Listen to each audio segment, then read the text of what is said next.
Now today in the shop we worked on Rip's Ninja fairing repair, and this was pretty involved. We had to do some touch-up work on the original part. I did some touch-up paint. I had to make some carbon fiber parts from scratch, repair a couple of the tabs, and do some final epoxy work on it. But we're pretty much ready. I think by the time this video ends, we're going to be 1 day away from having these parts ready to deliver back to the client. So today, like every day we've had recently, it's freezing cold in the morning. It's supposed to warm up in the afternoon. Sometime it does, sometime it doesn't. Sometime we get a ride. But the main thing today is I wanted to do some work on Rip's parts. His parts are coming along great. They're very similar to the parts we did on our Kawasaki. And I'm really hoping, the big hope of hopes is when I'm all done with these parts, I can do a little touch up on the paint and stuff, make these parts really nice to put back on this bike. Because keeping these old bikes looking new and fresh, it seems like it's a worthwhile thing to me. Because I do have some yellow touch-up paint, I'm not sure it's the right color yellow, but I noticed there were some scratches on this and some little things we could just touch up with a brush, maybe make it a little bit nicer. But the first thing we got to do is fix those tabs. And that's going to be a labor-intensive job. It may take the better part of the day. I don't know. So from looking at yesterday's video with the Windslayer, I think we really have made a big improvement on this motorcycle anyway, the aerodynamic motorcycle. That the Windslayer seems to really cut the noise a significant amount. As time goes by and I get more data, I realize this bike, it's going to be a giant improvement. The bikes that don't have a fairing, the GS was not much of an improvement at all, and the MT-09, I don't think there was any improvement because there's so much wind noise on a naked bike. But considering it's the middle of the winter and we should be snowed in, we are building data for that Windslayer, and I think we're going to get Rip's parts finished hopefully very soon. But no matter what, we will give it our best shot. And every one of these bikes has had something that in the very beginning of the restoration I thought was pretty insurmountable and going to be very difficult. Dirty, filthy jobs, labor intensive. And in the end, once they're done, then you just laugh about it. But we're hopefully going to get Rip's project done in the next day or two. Get him to pick it up, and I'm hoping he's going to be happy with it. So let me get down to the shop, have a cup of coffee, and get down there. Because it really is too cold out in the garage for me to enjoy being out here.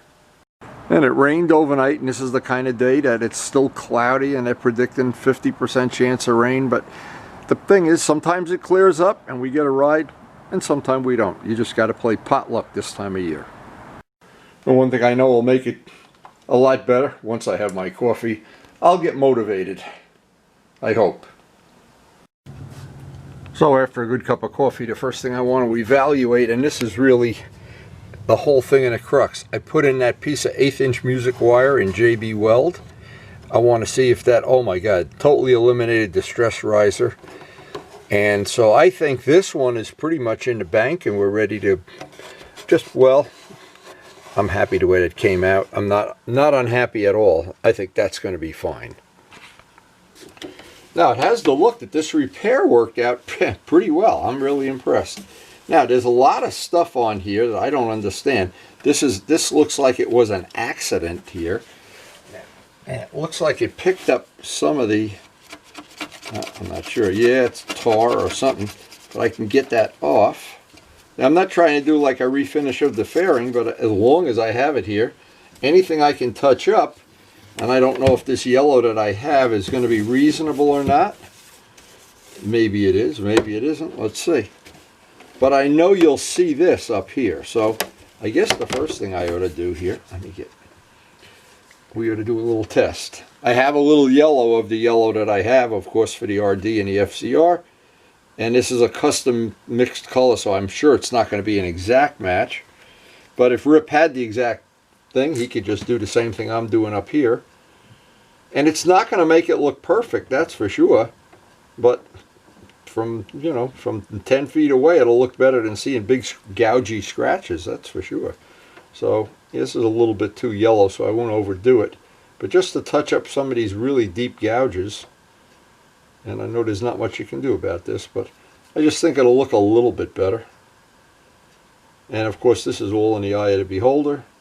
But As long as we have the motorcycle apart and we have something close in terms of touch-up paint, find out. Even though this is part of the bike, you probably don't see right away. It'll still look better with the wrong color yellow than with a big black scratch. Anybody that's ever tried to touch up yellow or red knows you can go crazy matching. Once the paint is sitting in the sun for a while, you really good luck matching it. Now I think what Rip can do here is, if he has the touch-up paint, and of course you can get that from Color-Rite, you can just go over this. It's pretty close. It's not really terrible, but I think this will definitely look better from you know, when you're standing up looking at the motorcycle, you don't see these big gouges on it. And we already have this down in the shop and in one piece. Alright, so even a little thing like this, if we can touch this up, this just makes it just a little bit nicer anyway. And Rip, if you have touch-up paint for this bike, you can just go right over my yellow.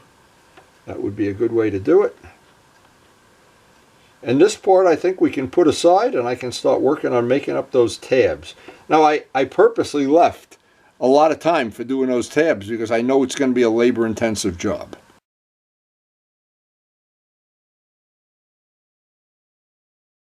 Okay, now we can put that part aside to dry, let all that paint dry up while we're working on the other side of the fairing, the other part. Alright, so the next thing is to see what...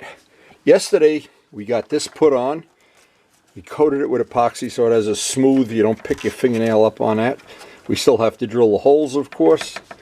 I usually do that last. Now this side, I got this part down to raw plastic and left it rough, not sanded glass smooth. And I have to physically make this part. I have to make half of this part. This one is broken in half. So the first thing I need to have, I need to take one of these pieces and make a paper pattern. So I have a pattern, and then I can cut that piece out of carbon fiber.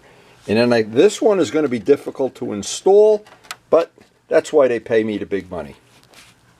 Okay, now what I'm doing with this part, I'm making sure I have enough material that it goes up underneath there. And I'll leave it a little bit oversized. I can always trim it down. And I don't want to drill the holes at this point in time. What I want to try to do is, once these parts are done, line this side up and then drill those two holes. So I don't know if I'm going to have to do that, but that would be the best way to do this, so that everything, see, I don't want to have it that when you tighten the bolts, this is under stress, one way or the other. I'd like to have it that it just relaxes right where it's supposed to be.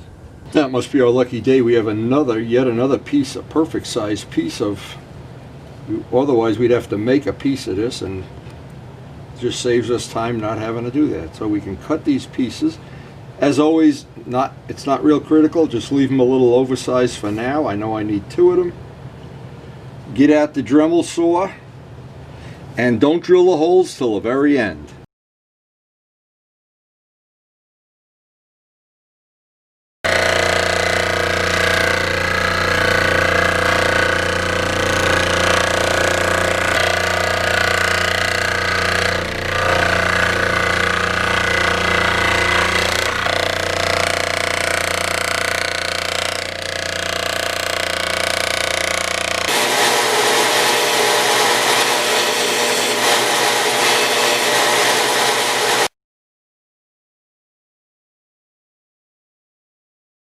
You can see here, one side of this is relatively rough. That's where we didn't have a piece of glass, but when we molded this carbon fiber, this part had glass. So what's going to happen, if I don't sand this and roughen this up, I have to actually sand both sides, because the whole tab is going to be at some point in time in contact with glue. So the next step is to roughen both sides of it up with some rough sandpaper. Now if I don't do that, when I go to bond it to this material here, it's not going to bond. So this is one of the little steps. If you don't understand how bonding works, if I were to bond to this surface, 50-50 chance it'll hold.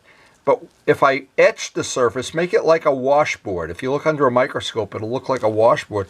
What I've done is increase the surface area by a big amount. And so my glue, instead of holding to, say, 1 square inch, it's going to hold to several square inches. Makes the joint a lot stronger. That's good aircraft technology. Good technology, period.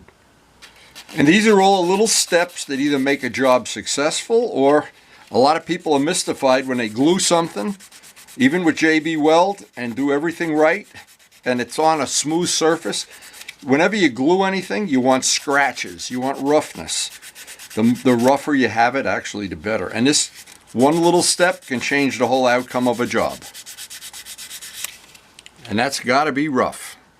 Now, for attaching these tabs, we're going to use Brodach 5-minute, because what it's going to do is allow us to put the part in position, let it cure before I do any of the carbon fiber work. This is really, in essence, just tacking it into position, but this will be fine. And this is available from Brodach.com. Now, anytime you any epoxy, you definitely want to coat both sides and just let whatever's extra in there ooze out. And in this case, we're going to try to get this to be as good of a joint as we possibly can. We've got to get, and I'm going to have to make a little piece, the part of this that's missing, at some point in time. But right now, get that glued in place, and we've got to give that a little time to dry. And while that's drying, I can figure out exactly what shape this is going to be up here, which is going to be totally different. But this one, in fact, I'll put some kind of clamp on that, and that'll just hold that in place while it's drying. Now this piece, I just want to show this if I can. This is not a nice even piece to glue to, so I have to figure out, and these parts have to be parallel. This one can't be angled up or down or whatever. So what I'm going to try to do is just copy the angle and the side, then try to get this angle right here and eyeball it up as close as possible, and hope I get it right. This one is going to take a little time, but I want that to dry first, and 5 minutes from now I'll just go have a cup of coffee. When that dries, then I can work on this one. Now this is pretty scientific, but what I did, I measured from this point to the front, and I can see right here where the tab is broken. So what I'm going to have to do is just cut a little bit of this off so I can set that in, and then try to get them that they're both parallel this way. And that's going to be a little more challenging than what you would think originally. And I remember one time, and the people that followed my airplane channel would remember, when I tried to line up two engines on a twin engine plane, that was pretty challenging. I didn't think about that ahead of time. I had to make a jig and a fixture and everything, but this is going to be a little easier. We've got to notch this out just enough. I'm trying to show this. Notch it out so that, again, so these two parts are parallel, and then just tack them in place, because if this part here is on an angle, when you go to bolt it together, it's going to break again, and I don't want these to break, of course. So I'll have to be real careful with the Dremel tool and just little by little take that out.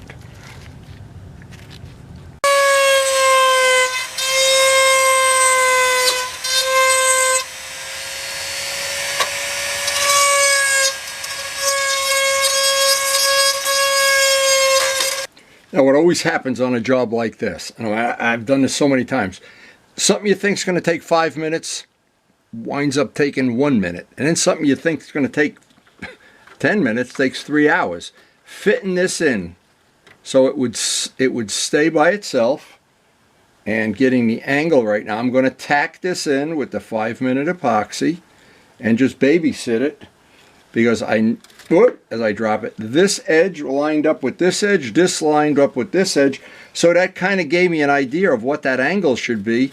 But I've got the part oversized big enough that when I'm all done and I drill the holes, the hole probably is not going to be exactly in the middle, and that's the whole objective of doing it this way.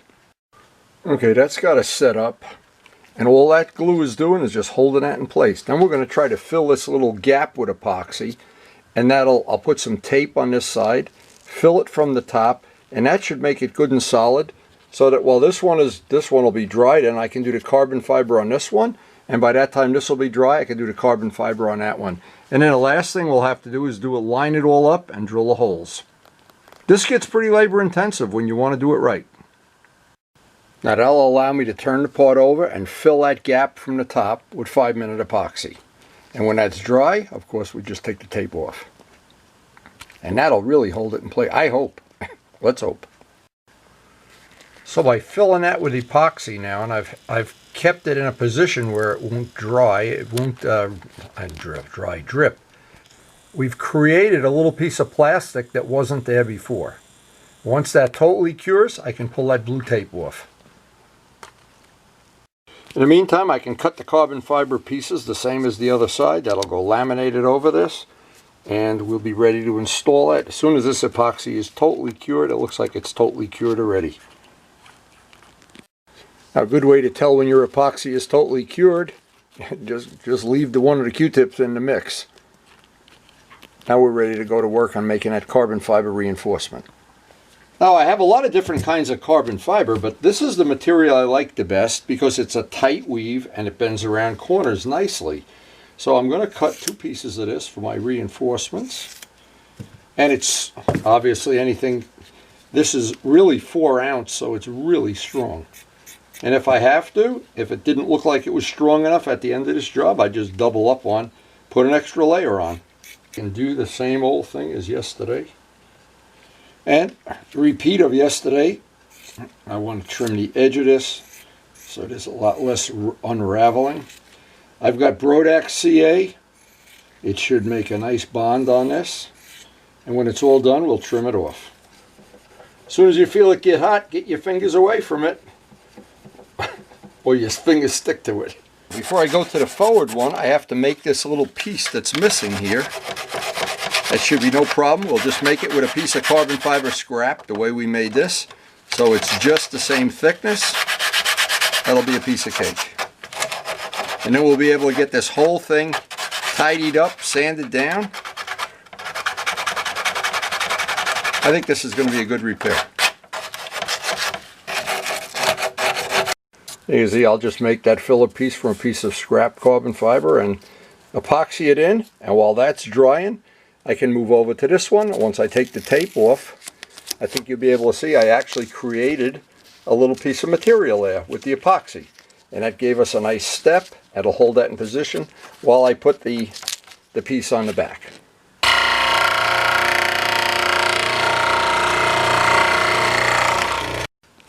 Okay, so our little filler piece worked fine.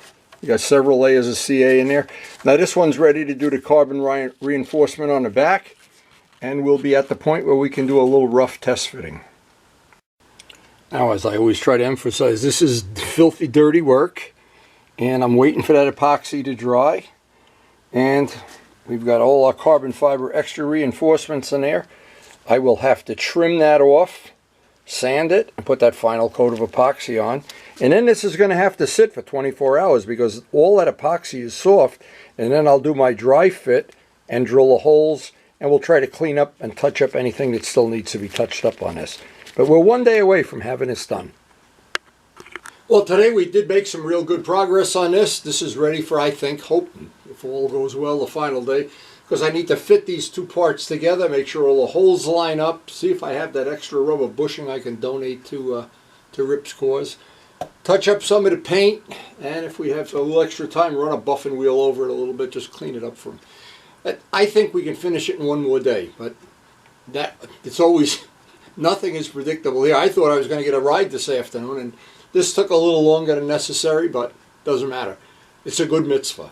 Anyway, I want to thank the healthcare workers, as I always do. I try never to take them out of my mind. Thank you guys, keeping my family safe, keeping me safe, and keeping us busy and active. That's the whole thing, not to turn into a jellyfish.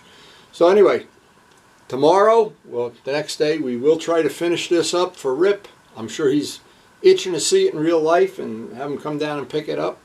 And I hope you enjoyed the video. I do enjoy editing them, and thank you so much for watching.